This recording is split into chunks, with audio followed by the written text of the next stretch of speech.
once again to my next video where we are going to learn clauses part 2. In the first part, we have learned about the formation of a sentence, what sentence is, how it is formed, what is the basic formation or structure of a sentence, what is the difference between a phrase and a clause, and so on, isn't it?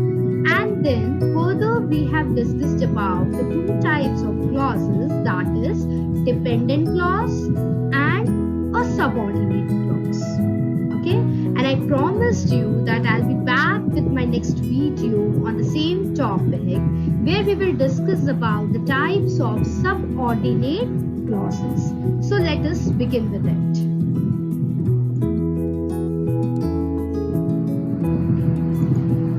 Now, before beginning with the clauses, as I told you, I'm going to brief you about conjunction, what conjunction is, and types of conjunction. Basically, I'm going to deal here with two types of conjunction, that is called coordinate conjunction and subordinate conjunction. Okay, and it is very important for you to know these two types of conjunctions. There are many, but then we will focus on these two conjunctions because if you remember, I told you subordinate clauses are formed.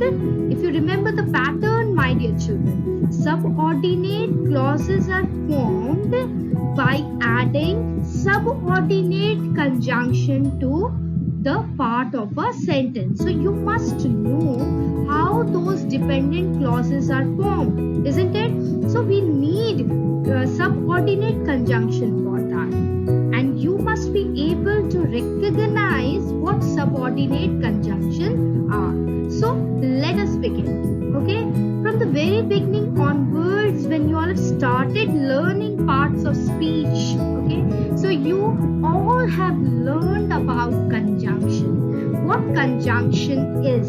Conjunction means to join, isn't it? A conjunction is a word which joins together sentences and sometimes words.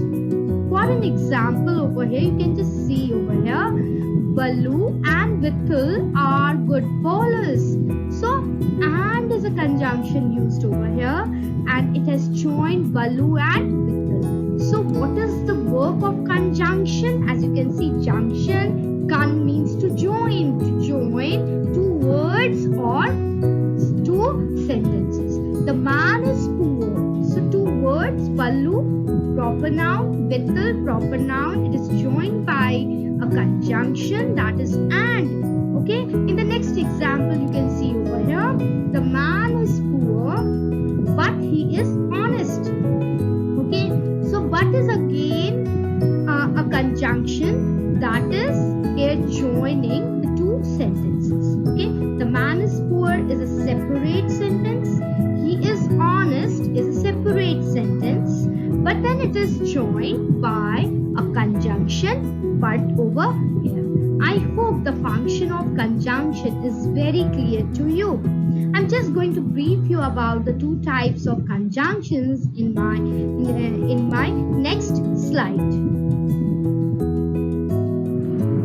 So here, as you can see, classes of conjunctions. I've told you in my previous slide that we are going to learn two types of conjunctions, coordinating conjunction and subordinating conjunction. A coordinating conjunction joins together two clauses of equal rank. That is, each clause is your independent clause. And what do you mean by independent clause? As I told you in my previous video, that it must consist of or it must contain a subject as well as a verb. Okay, both subject and a verb, and it should be meaningful sentence. Fine. So the chief coordinating conjunctions you can see here are 7 in numbers. Just count it. 1, 2, 3, 4, 5, 6, 7. It exists in pair as well, but I'm just just going to deal with coordinating conjunction and subordinating conjunction. Just look at the example. He is slow, but he is sure. So what you find in this sentence, you can just see in this part, if you separate this part from but, isn't it? But is a word that here joins the two sentences. And I told you, you can see the 7 basic conjunctions, coordinating conjunction. F for, A for and, N for nor, B for but, O for or, Y yet, S so. So what it is called? It is van boys. Repeat with me, my dear children. It is van boys. Okay. So these are the 7 basic coordinating conjunctions that you need to keep in your mind. And let's come back to this example. As I told you, let us separate both the sentences from this conjunction. So what is the first sentence? This one, isn't it? He is slow. So he is your subject. And this is your verb. Why? Then again see this one. He is sure. He is your subject. Is your verb. And the meaning of the sentence is complete. Okay? It does not depend on this part or this second sentence does not depend on the first one to complete its meaning. Right? It means the thought is complete. And now the conjunction but is added to make it more meaningful. Isn't it? He is slow, but he is sure. I hope this concept is quite clear to you.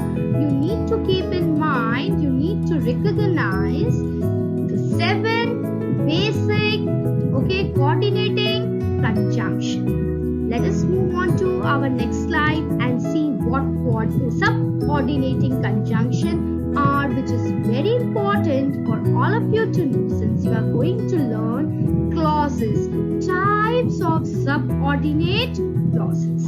Let's go ahead and see that.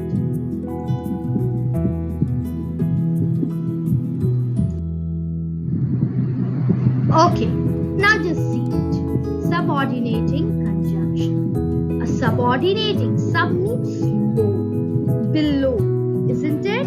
Subordinate, dependent, isn't it? So a subordinating conjunction joins a clause to another on which it depends. See this word, dependent, okay, for its full meaning. Fine. The chief subordinating conjunctions are, here I've just enlisted few. There are many if you go through it, like after, because, if, that, although, till, before, unless, as, when, where, isn't it? It's repeated over here, no problem, why, and so.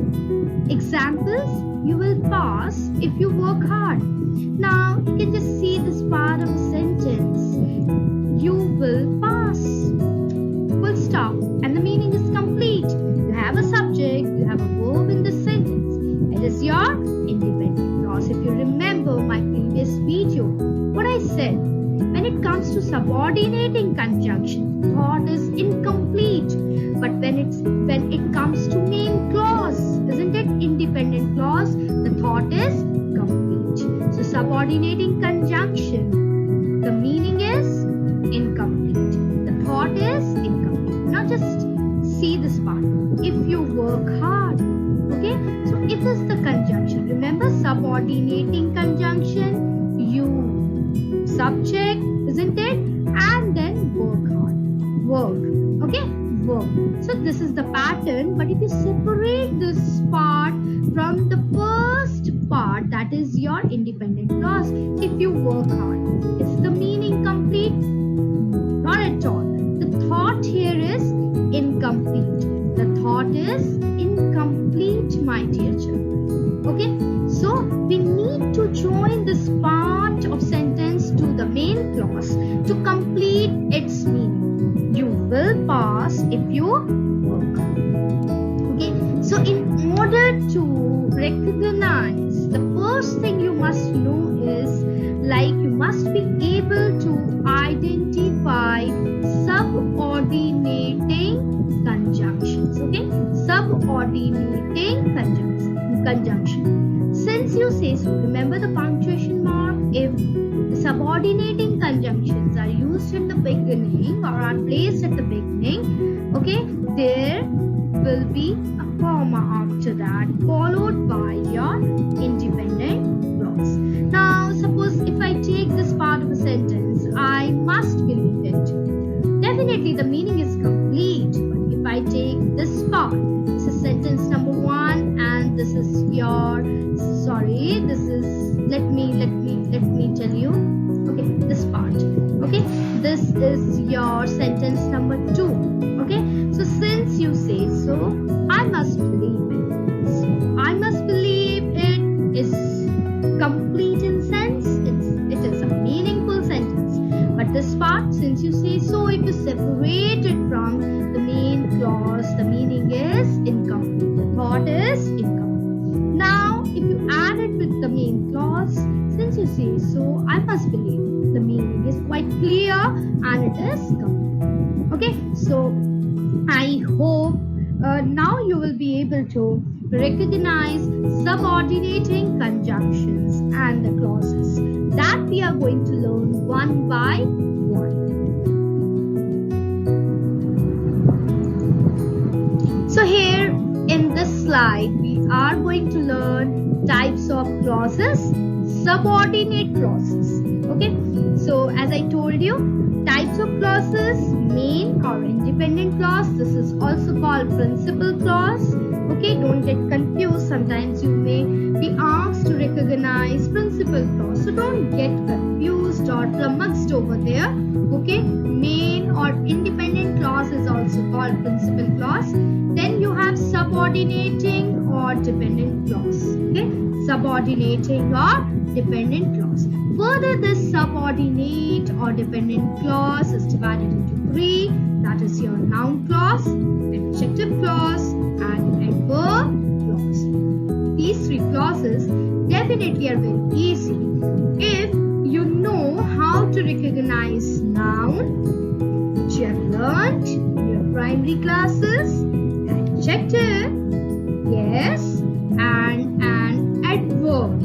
If you are able to recognize, definitely clauses are going to be very, very easy for you.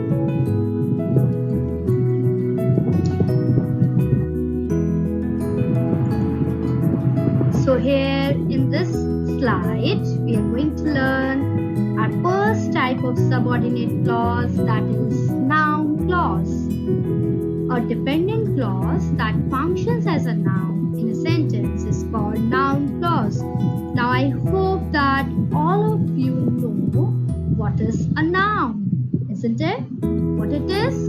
Yes, it is a naming word. It is a name of the person, place, animal or thing. A noun clause performs same function like a noun in a sentence. If you remember, my dear children, in your previous classes, that is in class 6, 7 and 8, you have learned to identify subject, object and indirect object. And to do so, you added a question before and after a verb, isn't it? Let us do that. What he did made a problem for his family. What you can see over here, this is underlined. And if you ask a question, what made a problem for his family, your answer is what he did. So in order to recognize a noun clause, you need to ask a question, who or what, before the verb, isn't it? So noun clause functions as a subject. When it functions as a subject, you need to ask a question, who or what, before the verb, isn't it? You need to add that question word before a verb. Like whatever you learn will help you in future. If I ask question over here. What will help you in future? Your answer will be whatever you learn. So two questions are basically added before a verb, that is what and who.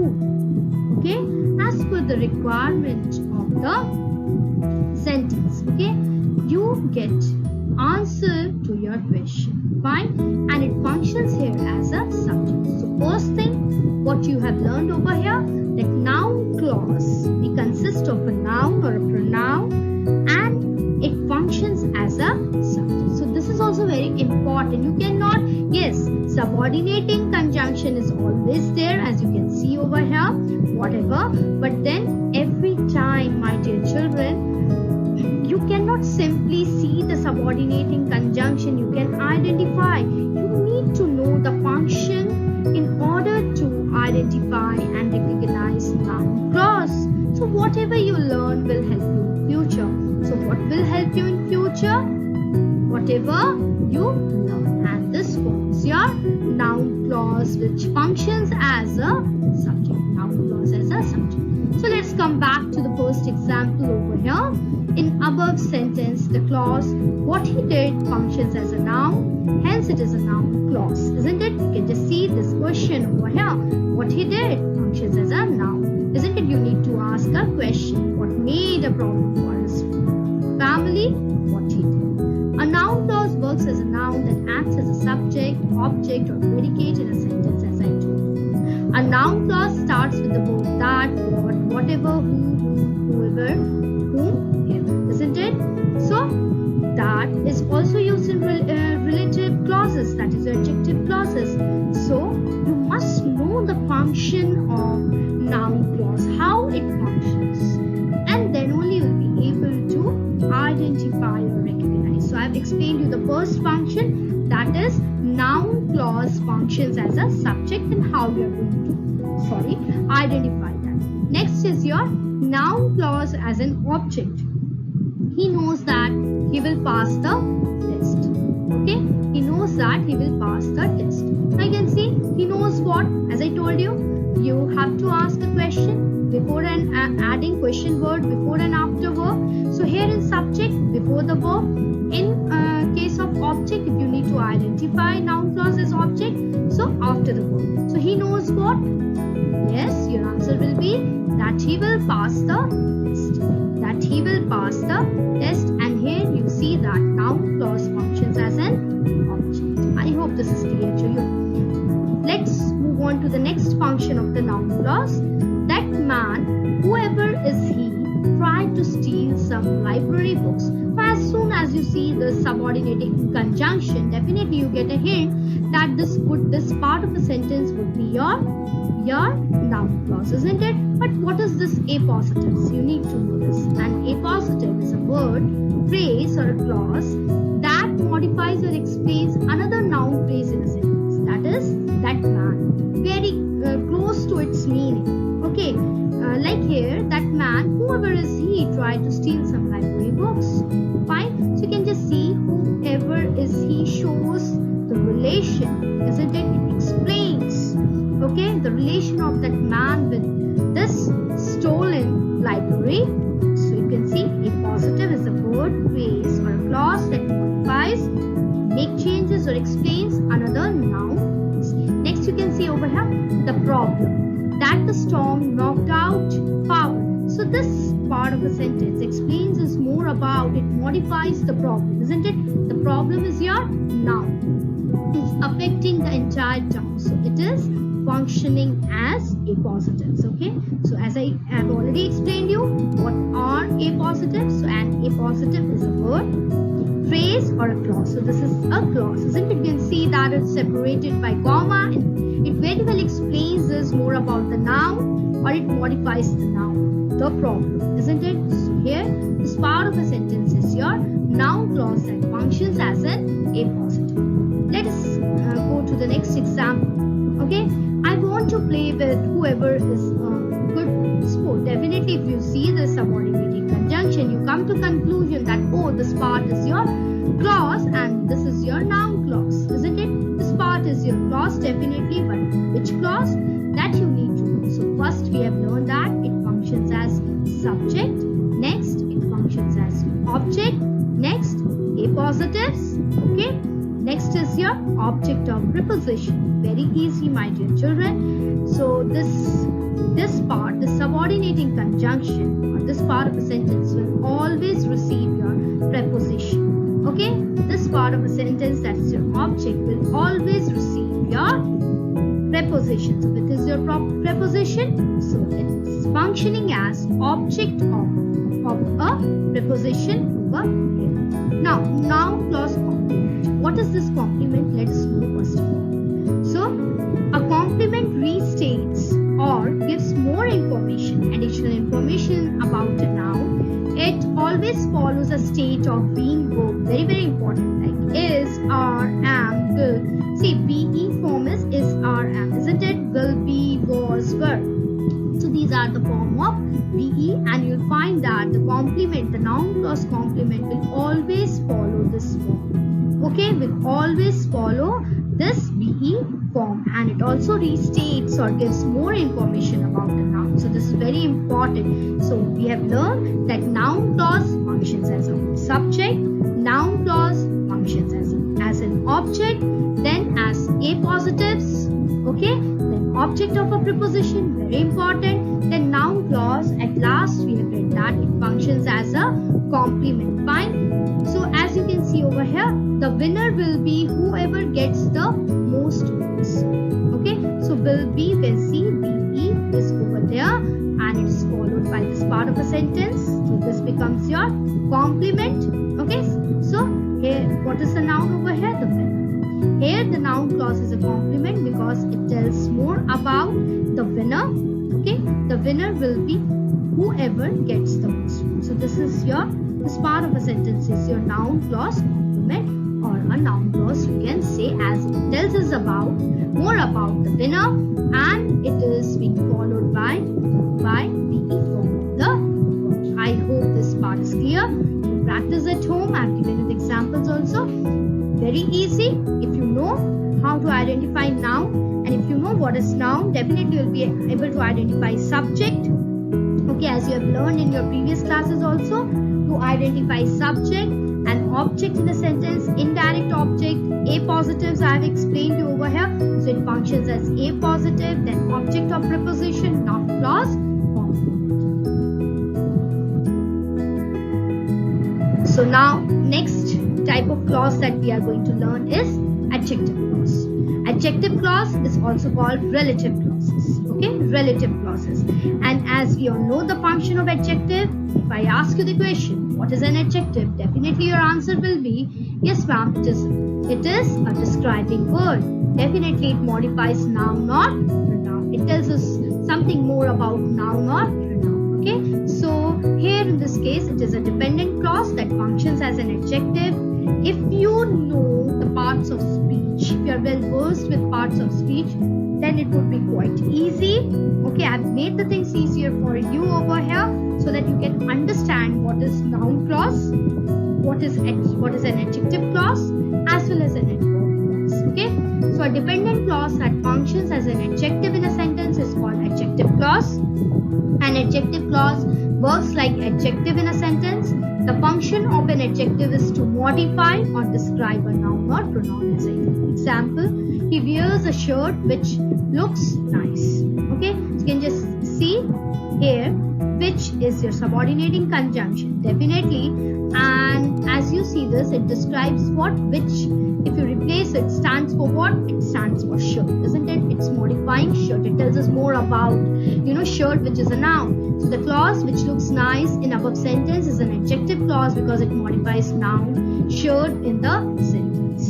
Fine. An adjective clause always precedes the noun it modifies. So it will always be placed just after the noun. Very, very important. More examples you can see over here. I met the boy who had helped me. So what is the noun over here? You need to identify it. It is your boy, and you can just see that. Okay, it is very well preceded by the, isn't it? Adjective clause, as I told you, is preceded by the noun it modifies. So who had helped me? So who here describes what?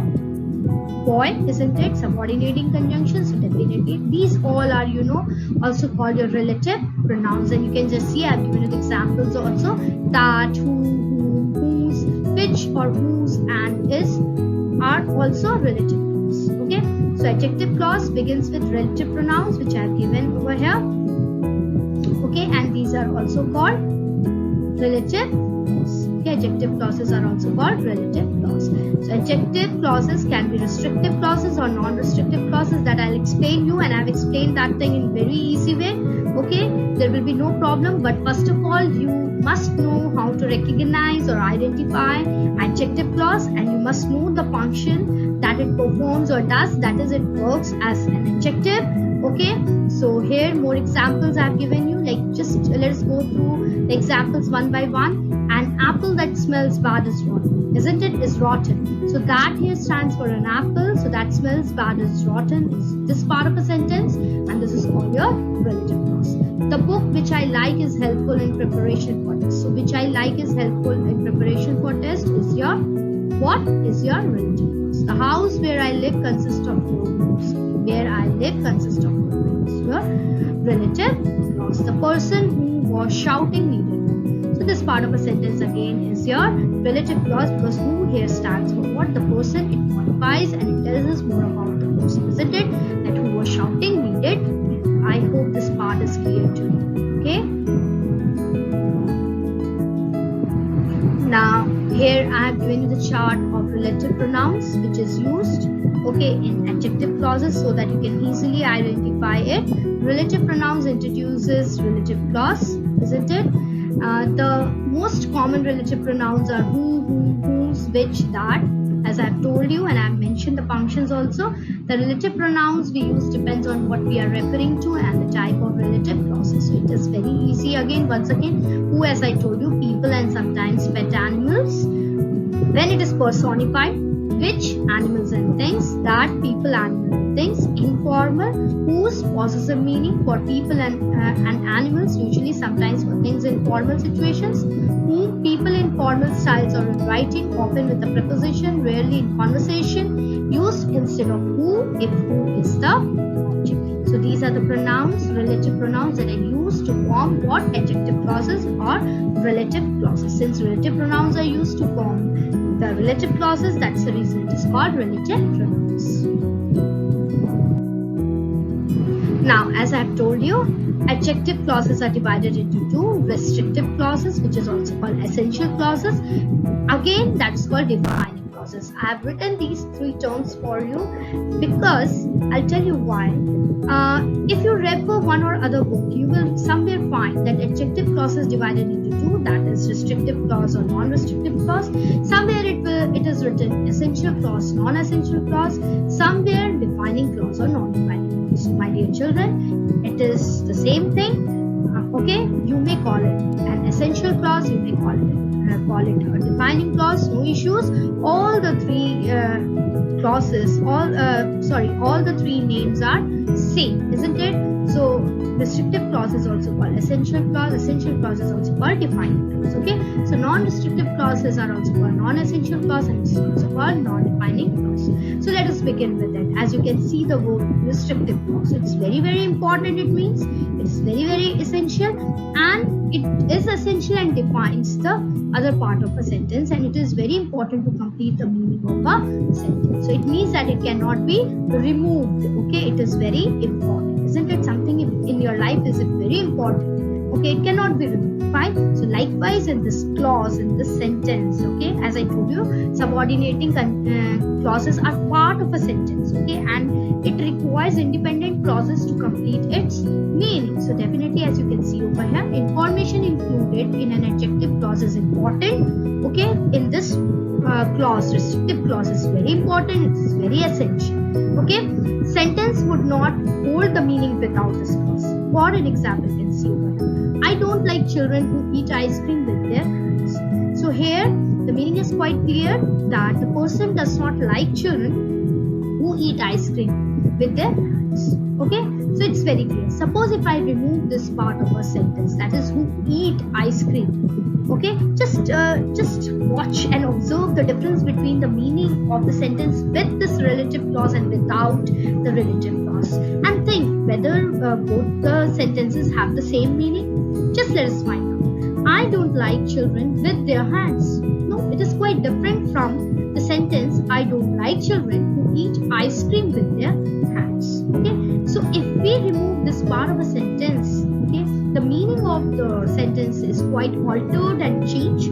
Okay, it is not the same as I don't like children with their hands, isn't it? The meaning is quite different from the sentence I don't like children who eat ice cream with their hands. So the sense is completely changed. Okay, so it is very important, and that's the reason it is called essential clause. Okay, so the important information cannot be removed from this part of a sentence, and no comma is used. I hope this is clear to you. Now let's come to non-restrictive clause. It's not essential. It means extra information is added, and if we remove that information, okay, if we remove that information from a sentence, the meaning of the sentence is not going to be altered. Okay, it will not be altered. Just see over here. Information given in an adjective is not important or essential. Extra information not strictly required to understand the writer's intent. Example, the kitten, which was the smallest of the litter, finally found a foster home. Okay, you can just see the kitten finally found a foster home. If we remove this part, which was the smallest of the litter, so it does not make any sense over here. It is the extra information that tells us about the kitten. So even if we remove this part of a sentence, it does not alter the meaning of a sentence. Just see over here, the kitten, which was the smallest of the litter, finally found a foster home. Fine. And if we remove this part of a sentence, that is this subordinate clause from here, the kitten finally found a foster home, the meaning remains the same. The kitten finally finds a foster home. The meaning is not altered over here. So that's the reason. This is the extra information we can say which is added over here in this sentence, and it is separated by commas. Okay, so always remember, in case of non-restrictive clause or non-essential clause, or you can say non-defining clause, commas are used, but here in this case, comma is used. I hope the difference between restrictive clause or the non-essential or essential clause is very clear to you now. Next is your adverb clause. As you can see over here, it is a dependent clause that functions as an adverb in a sentence and is called an adverb clause. So very important, you must know what is an adverb and what are types of adverb. If you know this, definitely you'll be able to identify what is an adverb clause. Okay, let's see. An adverb clause, like an adverb, modifies a verb. Very important. Basically, if we ask any children, okay, like what is an adverb, they say that a word that modifies a verb. It is not simply a verb that it modifies, but it also modifies adjective or an adverb itself. Okay, so likewise, an adverb clause, like an adverb, modifies a verb, adjective clause or other adverb clause in a sentence. It modifies or describes a situation in a main clause in terms of what? Time, adverb of time, adverb of frequency. If you remember, how often, cause and effect, contrast, condition, intensity, to what an extent. Okay, so all these things you must keep in mind. The subordinating conjunctions used for adverb clauses are as follows, like for time, isn't it? You can just see over here, when, whenever, since, until, before, after, while, as, by, the time, as soon. Cause and effect, the conjunctions are given over here, contrast and then condition. See the examples. He takes medicine because he is ill, isn't it? So because he is ill, you can just see cause and effect relationship. He takes medicine is your independent clause. Reason is given over here. Okay, cause and effect.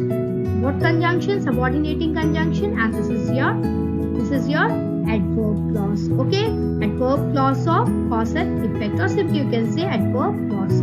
Although he tried a lot, he couldn't climb up the tree. So what is an adverb clause over here? Although he tried a lot.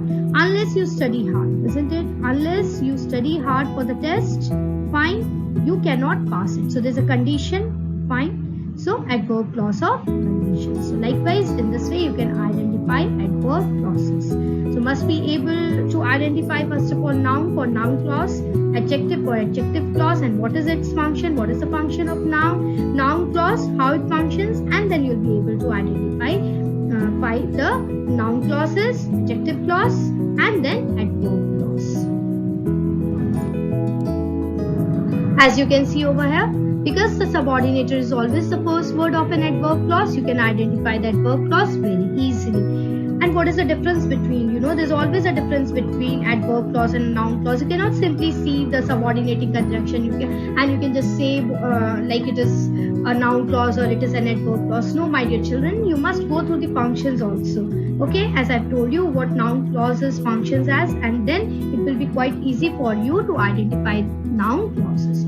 So clauses handout is this, which is what is created by Dr. M. Dickerson. I have given you over here few steps like how you can identify it. First, find the subordinator. Okay, that is the subordinating conjunction. Second, identify the words that provide the kind of information signaled by the subordinator, like in case of noun. Okay, in case of noun clause, noun or pronoun will always be there. Then again, in case of adjective, definitely it would be describing a noun or pronoun. Adverb, it will modify verb, adjective, or your adverb itself. Now, third, remember the whole adverb clause may often be placed before or after the main clause, and it will be, if it is placed at the beginning, definitely it will be followed by a comma. Fourth, after you identify the adverb clause or clauses, what remains in the complex sentence will be the main clause. Definitely, subordinating conjunctions are always used to form a complex sentence. And as I told you in my first video, if you remember, once you are well equipped with, well versed with these types of clauses, you will be able to write complex sentences. So you can see the examples that are given over here. Joan had to develop many money management skills when she served as treasurer of her senior classes, isn't it? So when she served as a treasurer, okay, now this shows the time, okay, the time, fine. So this is your adverb clause, and rest part of a sentence is your main clause. As Mike worked on his research project for his English class, so comma will be there, he learned to gather information from the sources on the internet. So you can see the pattern over here, subordinating conjunction, plus you have a subject and then again a verb, okay, and then since it is used at the place at the beginning of a sentence, comma is used, and after that it is the main clause. I hope the things are quite clear to you. Please go through the things again and again if you need to. Okay, learn the things in chunk, no issues. Okay, it's not necessary that in one day you have to complete the video. Okay, children, so what you need to do is go through the clauses. What is the difference between a phrase and clause? Try to identify the difference, okay, and once you are able to recognize what is a phrase and then a clause, you can go for subordinating clause and then your main clause. Okay, that is your principal clause. After doing that, one by one, start with noun clause, practice. Okay, I'll provide you with the questions also, no issues, as an assignment, as your homework. Till then, bye bye and take care of yourselves. Thank you, children.